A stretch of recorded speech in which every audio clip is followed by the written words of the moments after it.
Father Jonathan. പ്രണയത്തിന്റെ, വിരഹത്തിന്റെ, ആത്മീയതയുടെ തീർത്ഥം പേറുന്ന ഒരു കൊച്ചു നോവലാണ് ജൊനാഥൻ. ആശ്രമത്തിലെ ഏറ്റവും ശാന്തശീലനായ പുരോഹിതനായിട്ടാണ് ഫാദർ ജൊനാഥൻ അറിയപ്പെടുന്നത്. അത് കേവലം ആലങ്കാരികമായ ഒരു പ്രയോഗമല്ലെന്ന് ഒരിക്കലെങ്കിലും അദ്ദേഹത്തോട് സംസാരിച്ചവർക്കറിയാം. വല്ലാത്തൊരു മിതത്വമുണ്ട് അദ്ദേഹത്തിന്റെ സംസാരത്തിൽ.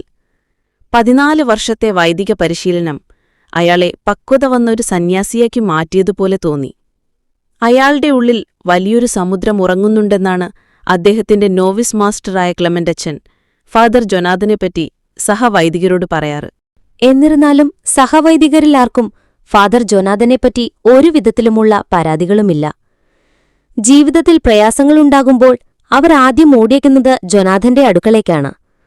ഒരൽപ്പം സമയം മൗനമായി ധ്യാനിച്ച് ഇൻസ്റ്റന്റായി പരിഹാരം നിർദ്ദേശിക്കാൻ അദ്ദേഹത്തിന് സാധിച്ചിരുന്നു.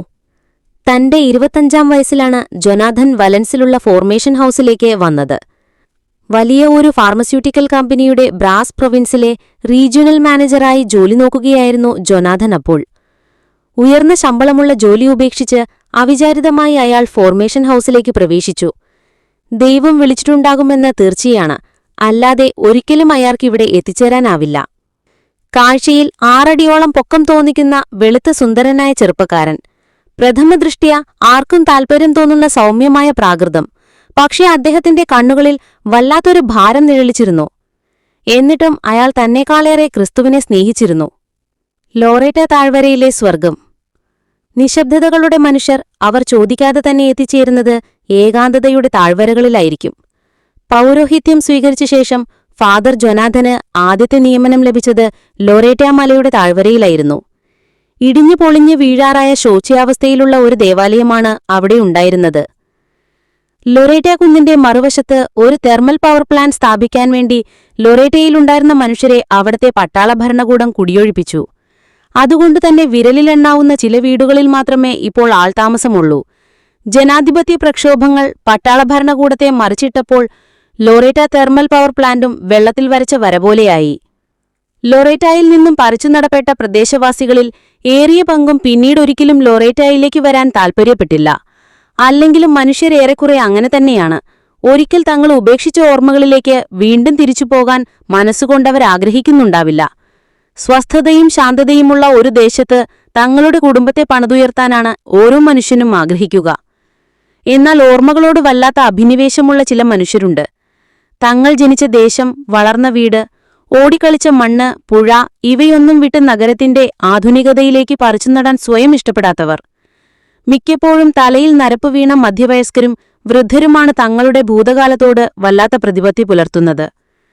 അതുകൊണ്ടുതന്നെ പട്ടാളഭരണം അവസാനിപ്പിച്ചപ്പോൾ കുറച്ചു കുടുംബങ്ങൾ മാത്രം ലൊറേറ്റയിലേക്ക് തിരിച്ചുവരാൻ ആഗ്രഹിച്ചു. ഏകദേശം 28 കുടുംബങ്ങൾ വീണ്ടും ലൊറേറ്റയിലേക്ക് മടങ്ങി. തങ്ങളുടെ പൊട്ടിപ്പൊളിഞ്ഞ വീടുകളും റോഡുകളും കേടുപാടുകൾ പോക്കി വീണ്ടും പൂർവ്വസ്ഥിതിയിലേക്ക് മടങ്ങാൻ അവരൊരു ശ്രമം നടത്തി. ലൊറേറ്റയുടെ തൊട്ടടുത്ത നഗരമായ വലൻസ ഏകദേശം 40 മൈൽ ദൂരം അകലെയായിരുന്നു. അതിനാൽ തന്നെ ഭക്ഷ്യവസ്തുക്കളും മറ്റ് ആവശ്യവസ്തുക്കളും ലഭ്യമാക്കാൻ ഒരു സൂപ്പർമാർക്കറ്റും ലൊറേറ്റയിൽ ആരംഭിച്ചു. ഏകദേശം 26 കുടുംബങ്ങളും യാഥാസ്ഥിതികരായ റോമൻ കത്തോലിക്ക വിശ്വാസികളായിരുന്നു. അവരിലേറിയ പങ്കും പ്രായം ചെന്ന വയോധികരും. അതുകൊണ്ടുതന്നെ തങ്ങളുടെ അന്ത്യകാലം ഒരു പള്ളിയോട് ചേർന്ന് ജീവിക്കാൻ അവർ ആഗ്രഹിച്ചു. ലൊറേറ്റയിലെ പൊളിഞ്ഞുകിടന്ന സെന്റ് മൈക്കിളിന്റെ ദേവാലയം പുനരുദ്ധരിപ്പിച്ച് പ്രവർത്തനക്ഷമമാക്കാൻ അവർ ആഗ്രഹിച്ചു. 2 കുടുംബങ്ങൾ റോമൻ കത്തോലിക്കർ എന്ന ലേബൽ പേറുന്നുണ്ടെങ്കിലും അഗ്നോസിസത്തിന്റെ വിളുമ്പിൽ ചവിട്ടി യുക്തിവാദത്തിലേക്ക് വീഴാൻ വെമ്പൽ കൊണ്ടിരുന്നവരാണ്. അതുകൊണ്ടുതന്നെ ലൊറേറ്റയിലെ സെന്റ് മൈക്കിൾ ദേവാലയം പുനരുദ്ധാരണം അവരുടെ ചിന്തയിലേയില്ലായിരുന്നു. ആദ്യമൊക്കെ വലൻസ ബിഷപ്പ് ഇസിഡോർ ലൊറേറ്റയിലെ ദേവാലയ പുനരുദ്ധാരണത്തിന് അനുകൂല നിലപാടെടുത്തിരുന്നില്ലെങ്കിലും ഒടുവിൽ അവരുടെ നിരന്തരമായ അഭ്യർത്ഥനയ്ക്ക് അദ്ദേഹം വഴങ്ങിക്കൊടുത്തു. നീതി ലഭിക്കാൻ നിരന്തരം തന്നെ ശല്യം ചെയ്തിരുന്ന പ്രായം ചെന്ന സ്ത്രീക്ക് നീതി നടത്തിക്കൊടുക്കുന്ന ന്യായാധിപന്റെ ഉപമ യേശുവും പറയുന്നുണ്ടല്ലോ. വിശ്വാസത്തിൽ ജീവിച്ചു മരിക്കാനുള്ള മൗലികാവകാശം ഓരോ മനുഷ്യനുമുണ്ട്. അങ്ങനെ ലൊറേറ്റയിലെ സെന്റ് മൈക്കിൾ ദേവാലയം കേടുപാടുകൾ പോക്കി പുനരുദ്ധരിക്കപ്പെട്ടു.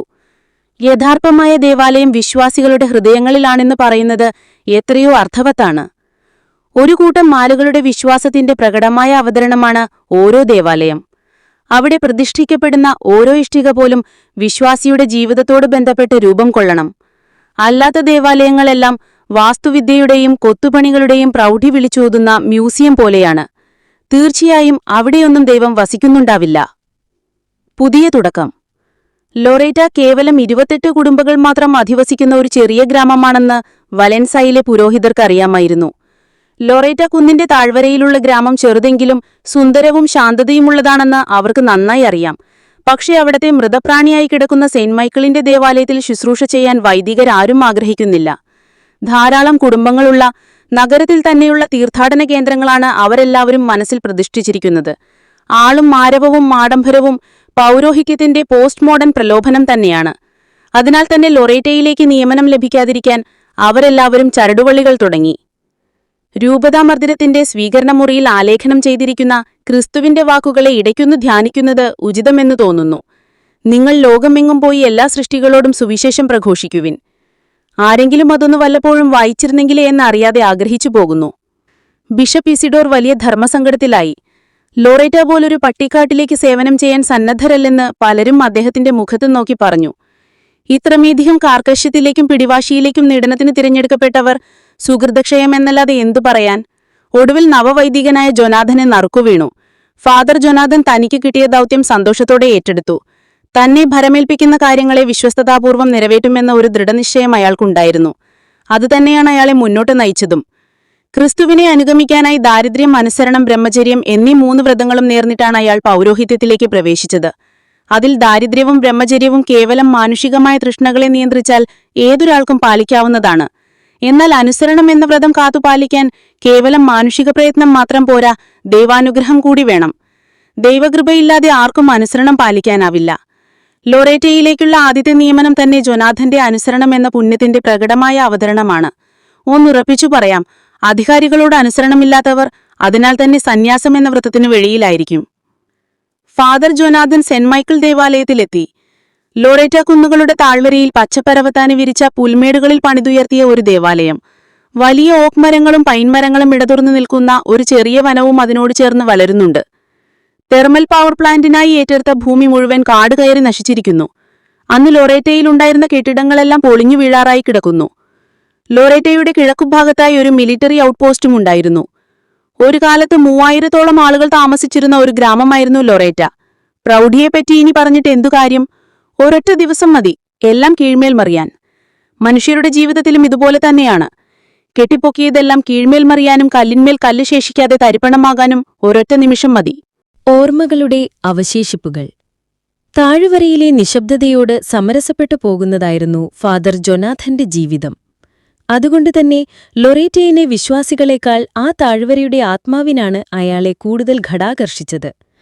വൈകുന്നേരങ്ങളിൽ കാട്ടിലൂടെ സായാഹ്ന സവാരി നടത്തി മലയുടെ മുകളിൽ ദീർഘനേരം ധ്യാനിച്ചിരിക്കുന്നത് അദ്ദേഹത്തിന്റെ ദിനചര്യയുടെ ഭാഗമായിരുന്നു.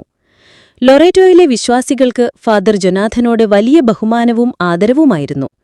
കാരണം അവർ ആഗ്രഹിച്ചതുപോലെ താഴ്വരയുടെ ആത്മാവിനെ ഹൃദയത്തിൽ പേറുന്ന ഒരു വ്യക്തിയായിരുന്നു അദ്ദേഹം.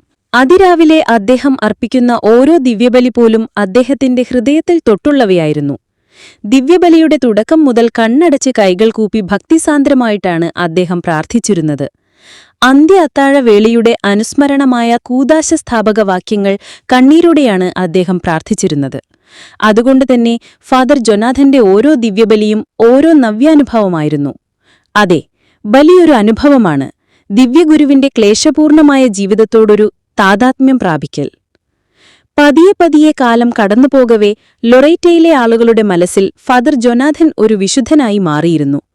വലൻസിൽ നിന്നും മറ്റു സമീപം പട്ടണങ്ങളിൽ നിന്നും പോലും ആളുകൾ അദ്ദേഹത്തെ കാണാനെത്തി തുടങ്ങി. മിതഭാഷിയും അന്തർമുഖനുമായ അദ്ദേഹത്തിന്റെ പക്കൽ തന്നെ തേടിവരുന്ന ഓരോരുത്തർക്കും നൽകാൻ തക്കവിധം ദൈവികമായ നിർദ്ദേശങ്ങളുണ്ടായിരുന്നു.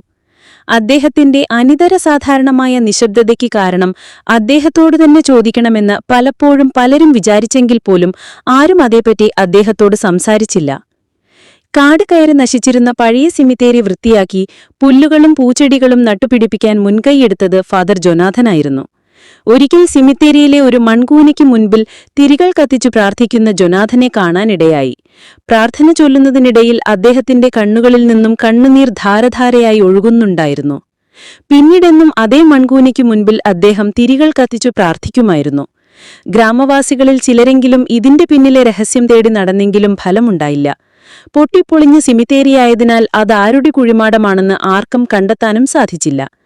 എന്തൊക്കെയാണെങ്കിലും ജീവിച്ചിരിക്കുന്നവർക്ക് മരിച്ചവരോട് ചെയ്യാനാകുന്ന ഏറ്റവും വലിയ പുണ്യം കണ്ണുനീരിൽ പൊതിഞ്ഞ പ്രാർത്ഥനകളാണ്. എമിലും റോസും.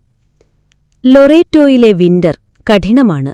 താഴ്വര മൊത്തത്തിൽ മഞ്ഞിൽ പുതഞ്ഞു കിടക്കുകയാണ്. വിശ്വാസികളിൽ ഏറെയും പ്രായം ചെന്നവരായതിനാൽ വിന്ററിൽ അതിരാവിലെ ദിവ്യബലിയുണ്ടാവാറില്ല. പകരം വൈകുന്നേരങ്ങളിലാണ് ദിവ്യബലി. പതിവ് പോലെ വൈകുന്നേരത്തെ ദിവ്യബലി അർപ്പിച്ച ശേഷം സിമിത്തേരിയിൽ പതിവ് പ്രാർത്ഥനയ്ക്കായി പോയിരിക്കുകയായിരുന്നു ഫാദർ ജൊനാഥൻ. അപ്പോഴാണ് സാക്രിസ്റ്റന്റെ ജോലി ചെയ്യുന്ന പയ്യൻ വന്ന് ആരോ കാണാൻ വന്നിരിക്കുന്ന കാര്യം അറിയിച്ചത്. പ്രാർത്ഥന ചൊല്ലിയ ശേഷം പള്ളിമേടിയിലേക്ക് പതിയെ നടന്നു. ദൂരെ നിന്ന് നോക്കിയപ്പോഴേ തന്നെ കാണാൻ വന്നത് ഒരു ദമ്പതികളാണെന്ന് മനസ്സിലായി. ഫാദർ ജൊനാഥനെ കണ്ടതും പരസ്പരം മുഖം തിരിച്ചു നിൽക്കുന്ന ചെറുപ്പക്കാരനും ചെറുപ്പക്കാരിയും ഒന്നിച്ചു ചേർന്ന് സ്തുതി ചൊല്ലി. അദ്ദേഹം അവരെ തന്റെ ഓഫീസ് മുറിയിലിരുത്തി. ഓഫീസ് മുറിയിലിരുന്നപ്പോൾ പോലും ചേർന്നു കിടന്നിരുന്ന കസേര നീക്കിയിട്ട് പരസ്പരം ഒരകലം പാലിക്കാൻ ഇരുവരും ശ്രദ്ധിച്ചു. മനുഷ്യർ ഈ ഭൂമിയിൽ അധിവസിക്കുന്നത് തന്നെ തങ്ങളുടെ ഇഷ്ടങ്ങൾക്കിടയിൽ രൂപപ്പെട്ടേക്കാവുന്ന അകലങ്ങളെ ഭയന്നിട്ടാണ്. പുറത്ത് നല്ല തണുപ്പാണ്. റൂമിനുള്ളിലെ ഹീറ്റിംഗ് സിസ്റ്റത്തിന്റെ ബലത്തിൽ അവർ സുഖമായിരിക്കുന്നു. എന്നിട്ടും അവർക്കിടയിൽ എന്തൊക്കെയോ പിരിമുറുക്കങ്ങൾ ദൃശ്യമായിരുന്നു. ഫാദർ ജൊനാഥൻ അടുക്കളയിൽ പോയി ആവി പറക്കുന്ന 3 കപ്പ് കാപ്പിയുമായി വന്നു. തണുത്തു വിരങ്ങലിച്ചു നിൽക്കുന്ന മനുഷ്യരോട് ഒരാൾക്കു ചെയ്യാനാവുന്ന ഏറ്റവും വലിയ ഔദാര്യം ഇതുപോലെ കൊടുക്കുന്ന ആവി പറക്കുന്ന കാപ്പിയാണെന്ന് തോന്നുന്നു. ചൂടൻ കാപ്പി ഊതി കുടിക്കുന്നതിനിടയിൽ അദ്ദേഹം അവരെ പരിചയപ്പെടുന്നു. 2 കവിൾ കാപ്പി ഊതിക്കുടിച്ച ശേഷം കപ്പ് മേശപ്പുറത്തു വെച്ച് എമിൽ എഴുന്നേറ്റ് മുറിയുടെ പടിഞ്ഞാറ് ഭാഗത്തുള്ള ജനാലയ്ക്കരികിലേക്കു പോയി. ജനാലയിലൂടെ പുറത്തേക്കു നോക്കി നിന്ന് അയാൾ നെടുവീർപ്പിട്ടു. നിശബ്ദതകൾ മാത്രം സംസാരിക്കുന്ന ഓഫീസ് മുറി. കുറച്ചു സമയം പുറത്തേക്കു നോക്കി നിന്ന ശേഷം ഫാദർ ജൊനാഥനു നേരെ തിരിഞ്ഞ് അയാൾ പറയാനാരംഭിച്ചു. എന്റെ ജീവിതം നശിച്ചോ? ഞാനിനി ജീവിച്ചിട്ടെന്നു പ്രയോജനം? ഇവളെന്നെ വഞ്ചിച്ചു. ആത്മാർത്ഥമായി സ്നേഹിച്ചിട്ടും അവസാനം എനിക്ക് ലഭിച്ചത് വെറും വഞ്ചന മാത്രമാണ്. വേറെ ആനായിരുന്നെങ്കിലും എനിക്കിത്ര വേദനിക്കില്ലായിരുന്നു. ഇതെന്റെ ജീവന്റെ ജീവനെന്ന് ഞാൻ കരുതിയ ഇവളിൽ നിന്ന് ഓർത്തിട്ട് സഹിക്കാനാവുന്നില്ല. 3 വയസ്സുള്ളൊരു മോളുണ്ട്. അതുപോലും അവൾ ഓർത്തില്ലല്ലോ. എന്നെയും മോളെയും ചതിക്കാൻ ഇവൾക്ക് എങ്ങനെ തോന്നി? സംസാരിക്കുന്നതിനിടയിൽ അയാളുടെ വാക്കുകൾ ഇടറുന്നുണ്ടായിരുന്നു. ഫാദർ ജൊനാഥൻ അയാളുടെ തോളിൽ തട്ടി ആശ്വസിപ്പിച്ചു. ഒരു കൊച്ചുകുട്ടിയെപ്പോലെ തേങ്ങിക്കൊണ്ടിരുന്ന അയാളെ ഫാദർ ജൊനാഥൻ സാവധാനത്തിൽ കസേരയിലിരുത്തി. തൊട്ടടുത്ത കസേരയിലിരുന്ന റോസപ്പോൾ മുഖം താഴ്ത്തിവെച്ച് വിതുമ്പുകയായിരുന്നു. കുറ്റബോധം അവളുടെ മനസ്സിനെ വല്ലാതെ ഉലച്ചുകളഞ്ഞിരുന്നു. താൻ ചെയ്ത തെറ്റിന്റെ ഗൗരവം നന്നായി അറിയുന്നതുകൊണ്ടാവണം മുഖമുയർത്തി നോക്കാൻ പോലും അവൾ ധൈര്യപ്പെട്ടില്ല. Leaving together.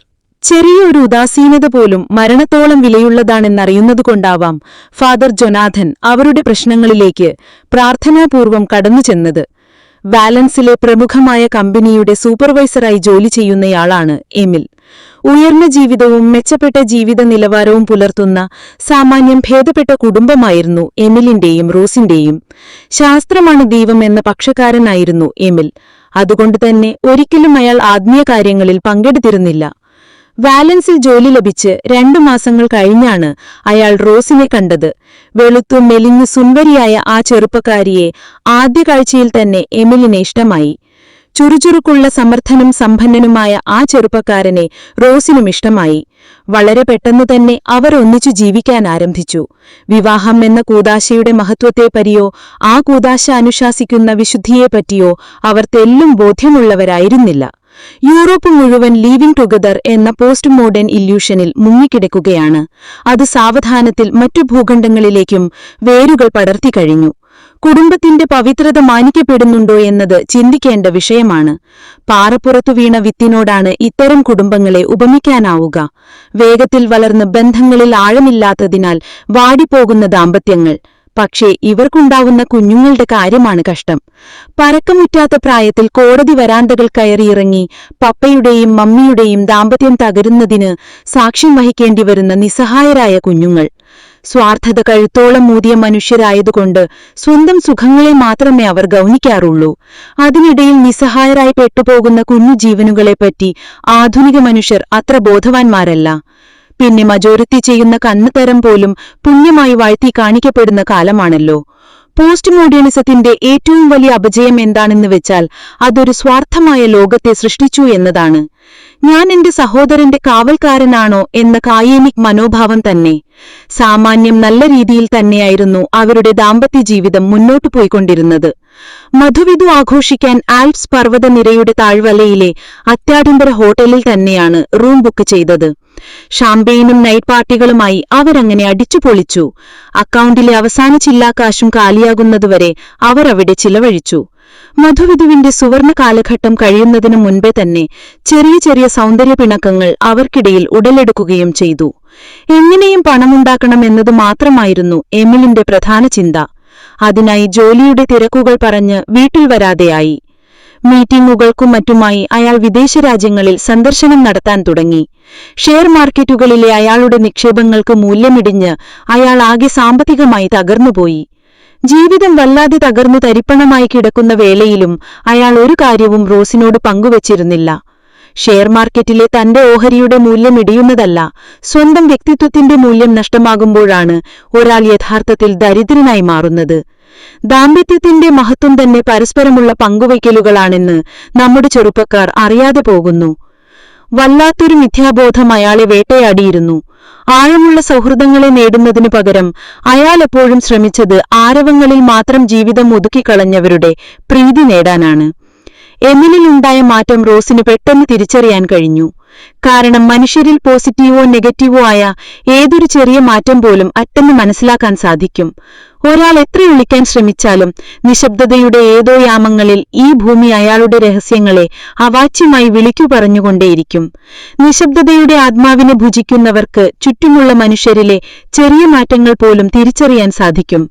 നമ്മൾ അറിയുന്നില്ല നമ്മുടെ ജീവശ്വാസം കലരുന്ന പ്രപഞ്ചം നമ്മുടെ രഹസ്യങ്ങളെ ഒറ്റിക്കൊടുക്കുന്നത്. ഹൃദയവിചാരങ്ങളെ വിവേചിച്ചറിയുന്ന മനുഷ്യർ ചുറ്റും പാർക്കുമ്പോൾ ആരോട് മറയ്ക്കാൻ, എന്തു മറയ്ക്കാൻ? എമിലിൽ നിന്ന് റോസ് പ്രതീക്ഷിച്ചിരുന്നത് പണമോ അത്യാഡംബരങ്ങളോ മാത്രമായിരുന്നില്ല, ഒപ്പം സന്തോഷം നിറഞ്ഞൊരു ദാമ്പത്യവും കൂടിയായിരുന്നു. സുഭിക്ഷമായ ഒരു ജീവിതം അവൾ ആഗ്രഹിച്ചിരുന്നത് സത്യമാണ്. പക്ഷെ അതിന് സ്വന്തം ജീവിതത്തെ തന്നെ ബലി ചെയ്യേണ്ടി വരുമെന്ന് അവൾ അറിഞ്ഞില്ല.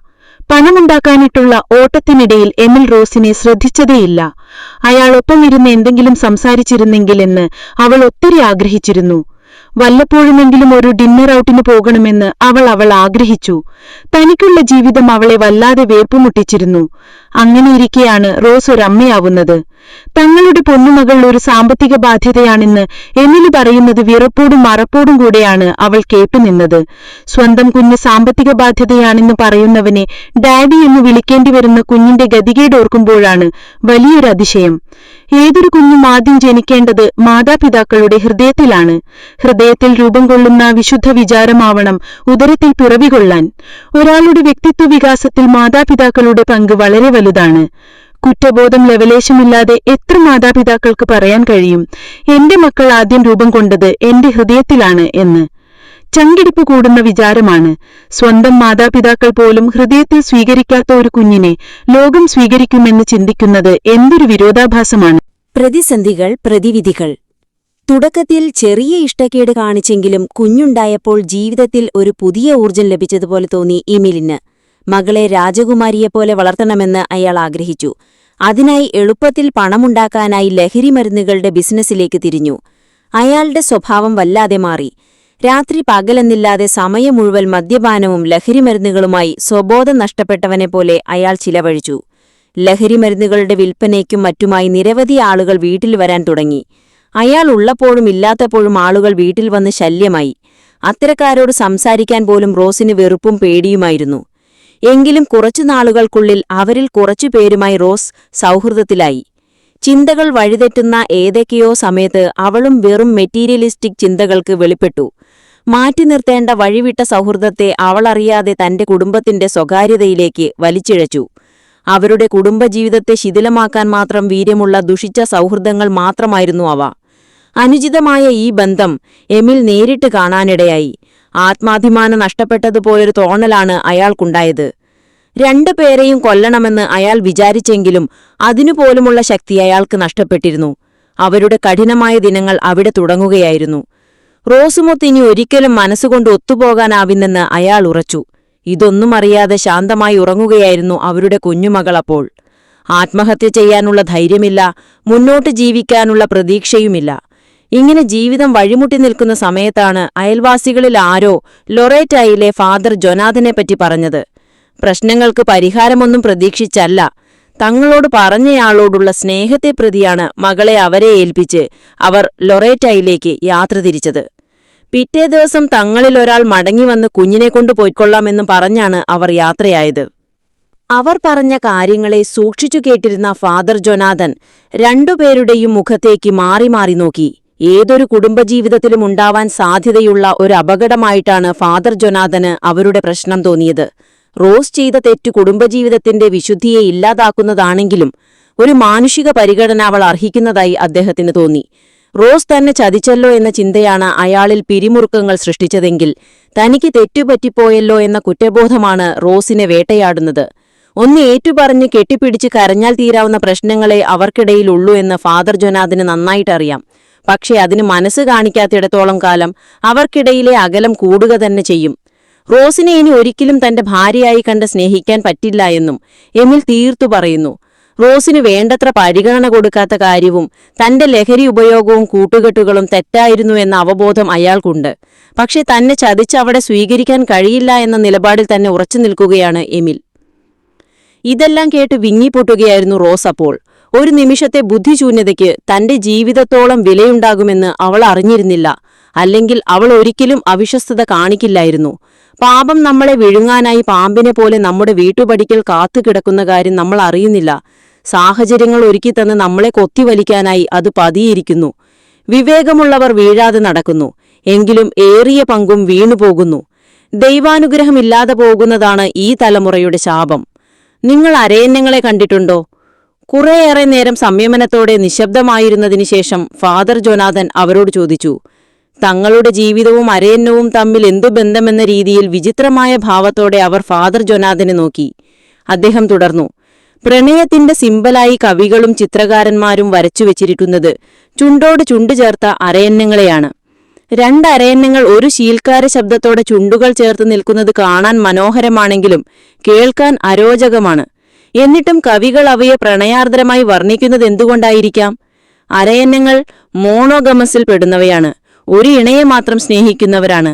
അതിനെ ജീവന് തുല്യം സ്നേഹിക്കുക, ജീവനോടുകൂടെ മരണത്തോളം പങ്കാളിയെ അനുധാവനം ചെയ്യുക. പങ്കാളിയോട് ഉപേക്ഷയും അവിശ്വസ്തതയും കാട്ടാൻ മാത്രം കേവലം മനുഷ്യരായി മാറി നമ്മൾ. നിങ്ങളെ ഞാൻ കുറ്റം വിധിക്കുന്നില്ല. ഈ വൈകിയ വേളയിൽ അത്തരമൊരു വിചാരണ തന്നെ അനുചിതമാണ്. വിവാഹത്തെക്കുറിച്ചും കുടുംബത്തെക്കുറിച്ചുമുള്ള നിങ്ങളുടെ ധാരണ തന്നെ ശരിയല്ല. കുടുംബമെന്നാൽ ഒരു പുരുഷനും സ്ത്രീയും ഒരുമിച്ചൊരു മേൽക്കൂരയുടെ താഴെ അധിവസിക്കുന്ന ബയോളജിക്കൽ പ്രോസസ്സാണെന്ന ന്യൂ ജനറേഷൻ ചിന്താരീതി തന്നെ ഒട്ടും ശരിയല്ല. ജീവിതത്തിൽ എവിടെയായാലും മറക്കാതെ ഓർക്കുന്നത് നല്ലതാണ്. ദൈവം ആശീർദിക്കുമ്പോൾ മാത്രമേ എന്തും വിശുദ്ധീകരിക്കപ്പെടുകയുള്ളൂ. അല്ലാത്തവയൊന്നും ശാശ്വതമായി നിലനിൽക്കില്ല. ആട്ടെ, നിങ്ങളുടെ വിവാഹം ഏത് ദേവാലയത്തിൽ വെച്ചാണ് നടന്നത്? അല്പം സമയം നിശബ്ദമായിരുന്നതിനു ശേഷം ഇരുവരും പരസ്പരം നോക്കി. ഇടറിയ ശബ്ദത്തിൽ എമിൽ പറഞ്ഞു, ഞങ്ങൾ വിവാഹിതരല്ല അച്ചോ. ഈ രാജ്യത്തെ നിയമം വിവാഹം കഴിക്കാതെ ഒന്നിച്ചു ജീവിക്കാൻ യുവതി യുവാക്കളെ അനുവദിക്കുന്നതിനാൽ വിവാഹത്തെപ്പറ്റി ഞങ്ങൾ ചിന്തിച്ചില്ല. അത് പറയുന്നതിനിടയിൽ എമിൽ റോസിനെ രൂക്ഷമായി നോക്കുന്നുണ്ടായിരുന്നു. ഇതേ രാജ്യത്തെ നിയമം തന്നെയാണ് റോസിനെ മറ്റൊരു പുരുഷനെ അവരുടെ സ്വകാര്യതയിലേക്ക് വിളിച്ചുകയറ്റാൻ റോസിനെ പ്രേരിപ്പിച്ചതെന്ന അവബോധം അയാൾക്കില്ലായിരുന്നു. മേശപ്പുറത്തിരുന്ന ജപമാലയെടുത്ത് തന്റെ കയ്യിൽ ചുട്ടിയ ശേഷം ഫാദർ ജൊനാഥൻ പറഞ്ഞു, രാജ്യത്തെ നിയമങ്ങൾ തെറ്റാണെന്ന് ഞാൻ പറയുന്നില്ല. പക്ഷെ നിയമങ്ങൾ വിവേകപൂർവ്വം പാലിക്കുന്നതിലാണ് മനുഷ്യരുടെ മഹിതി. കുടുംബജീവിതത്തിലേക്ക് പ്രവേശിക്കുന്ന ഓരോ പുരുഷനും സ്ത്രീയും മനസ്സിലാക്കേണ്ട ചില യാഥാർത്ഥ്യങ്ങളുണ്ട്. ഉടലുകൾക്കപ്പുറം വിലമതിക്കേണ്ടുന്ന ആത്മാവും മനസ്സുമുണ്ട് ഓരോ വ്യക്തിക്കും. ലീവിംഗ് ടുഗദർ എന്ന ആധുനിക സമ്പ്രദായം താൽക്കാലികമായി നിങ്ങളുടെ ശരീരത്തെ തൃപ്തിപ്പെടുത്തിയേക്കാം. പക്ഷെ അതിന് നിങ്ങളുടെ മനസ്സിനെയോ ആത്മാവിനെയോ ഒരിക്കലും സംതൃപ്തരാക്കാനാവില്ല. ആധുനിക കാലത്ത് മാതാപിതാക്കൾ കുഞ്ഞുങ്ങളോട് ചെയ്യുന്ന ഏറ്റവും വലിയ അപരാധം കേവലം തൃഷ്ണയിൽ നിന്ന് അവർക്ക് ജന്മം നൽകുന്നു എന്നതാണ്. അറിയാതെയാണെങ്കിലും അനേകർ കുഞ്ഞുമക്കളോട് ചെയ്യുന്ന കൊടും പാതകമാണത്. വിവാഹമെന്ന കൂദാശ നിങ്ങളുടെ ബന്ധത്തെ വിശുദ്ധീകരിക്കുകയാണ്. വിവാഹമെന്ന കൂദാശ ആശീർദിക്കപ്പെടുമ്പോൾ അദൃശ്യനായ ദൈവത്തിന്റെ അനുഗ്രഹം ദമ്പതികളിലേക്ക് കൈമാറ്റപ്പെടുകയാണ്. അദൃശ്യനായ ഈ ദൈവത്തിന്റെ സഹായം പ്രതിസന്ധികളിൽ ദമ്പതികൾക്ക് അനുഗ്രഹമായി ഭവിക്കും. അതുകൊണ്ട് ചെയ്തുപോയ തെറ്റുകൾ പരസ്പരം ഏറ്റുപറഞ്ഞ് വിവാഹമെന്ന കൂദാശ വഴി നിങ്ങൾ ആശീർദിക്കപ്പെടണമെന്നാണ് ദൈവം നിങ്ങൾക്ക് തരുന്ന സന്ദേശം. ആഹാ, അത് നന്നായി. എത്ര എളുപ്പത്തിൽ അച്ഛൻ അതങ്ങ് പറഞ്ഞുവെച്ചു.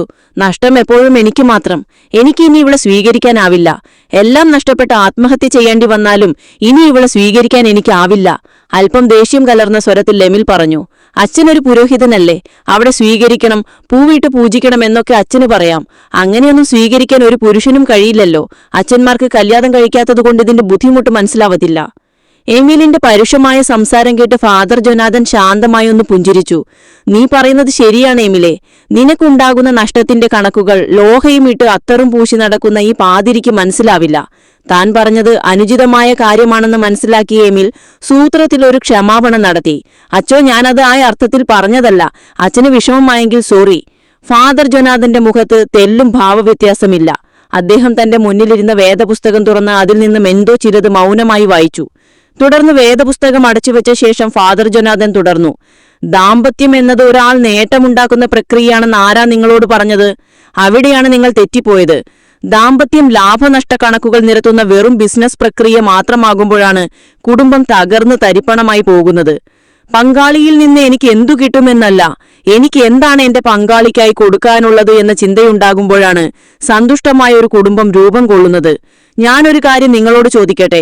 ഇങ്ങനെ ഒരു പങ്കുവെക്കലിന്റെ മനോഭാവത്തോടെ നിങ്ങൾ എന്നെങ്കിലും സ്നേഹിച്ചിട്ടുണ്ടോ? Have you ever loved your partner sincerely?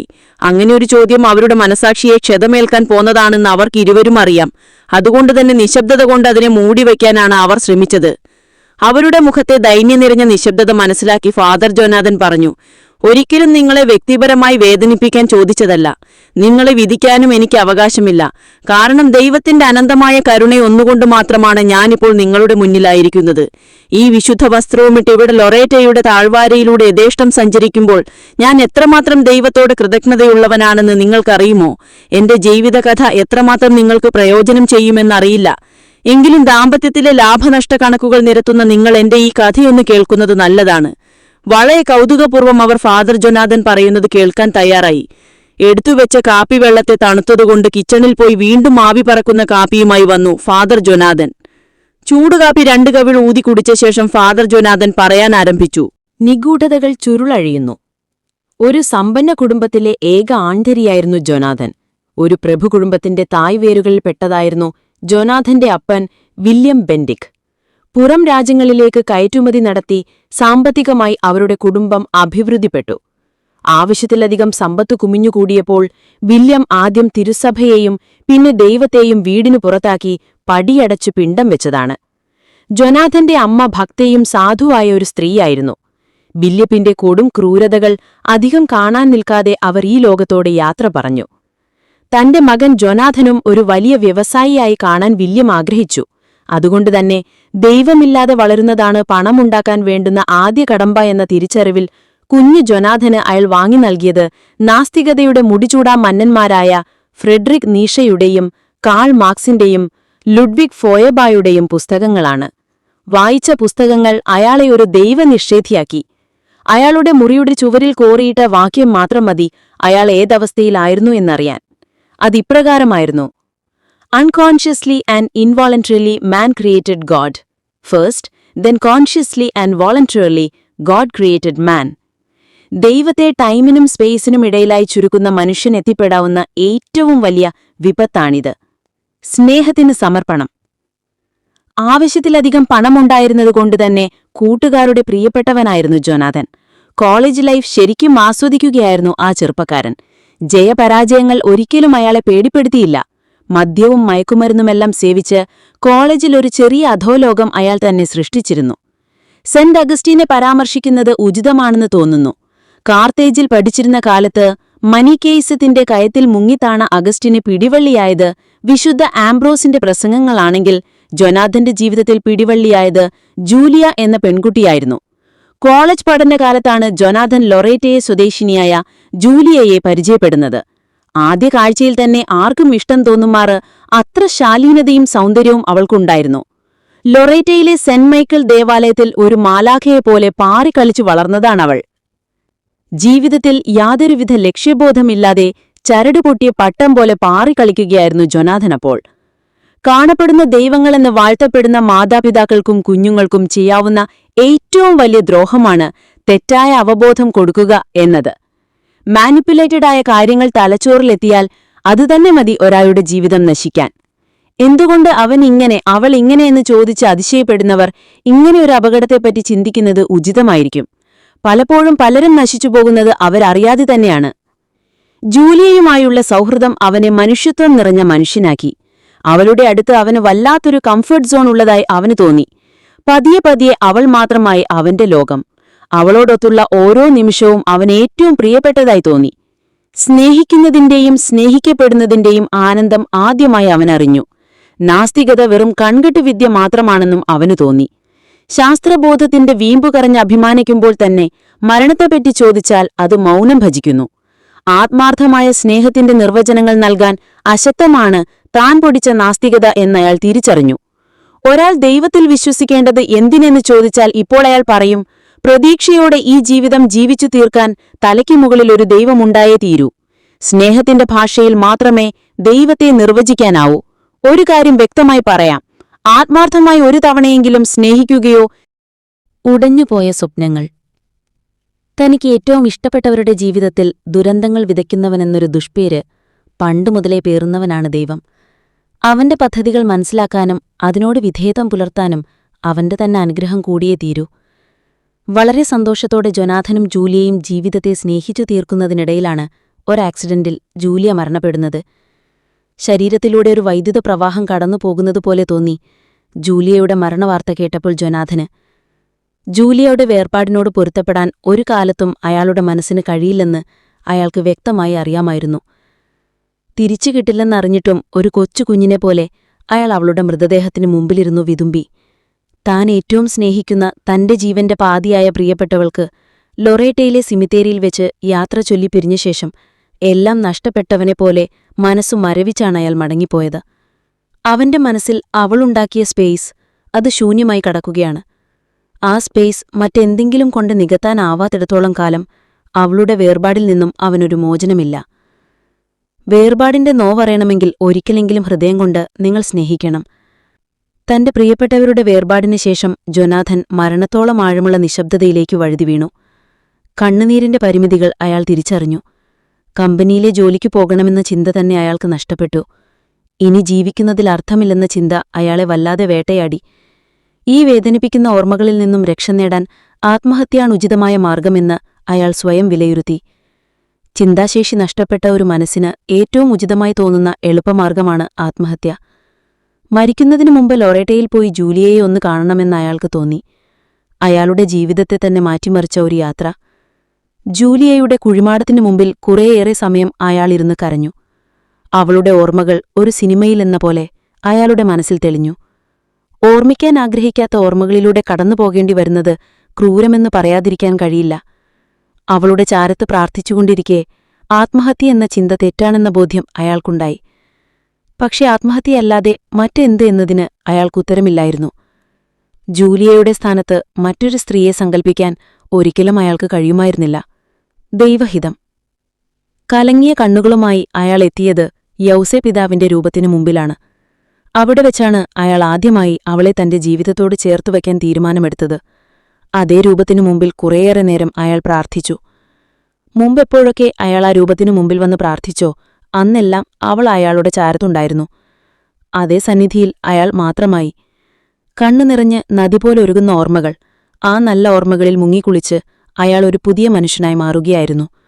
ലൊറേറ്റയിൽ നിന്നും മടങ്ങിയ ജൊനാഥൻ എത്തിച്ചേർന്നത് വലൻസിലെ ഫോർമേഷൻ ഹൗസിലാണ്.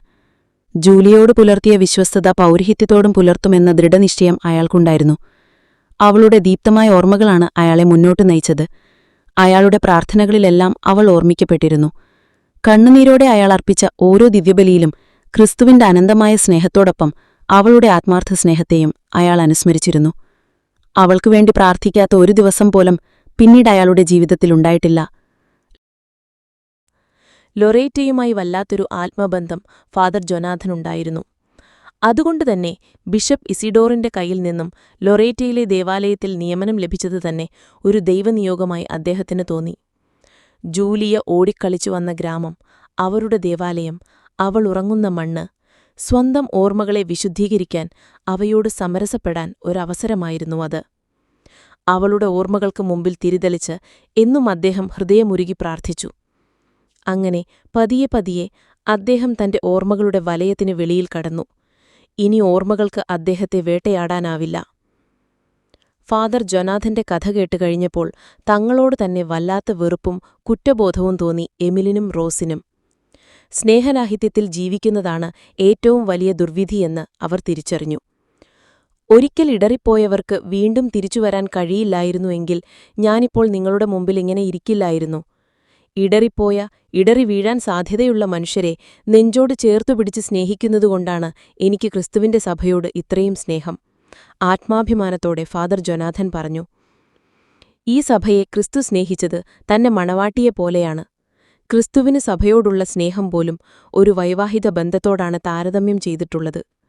സ്നേഹത്തിൽ തഴച്ചു വളരുമ്പോൾ ഇത്രയേറെ മഹത്വപൂർണമായ ഏതു ബന്ധമാണുള്ളത്?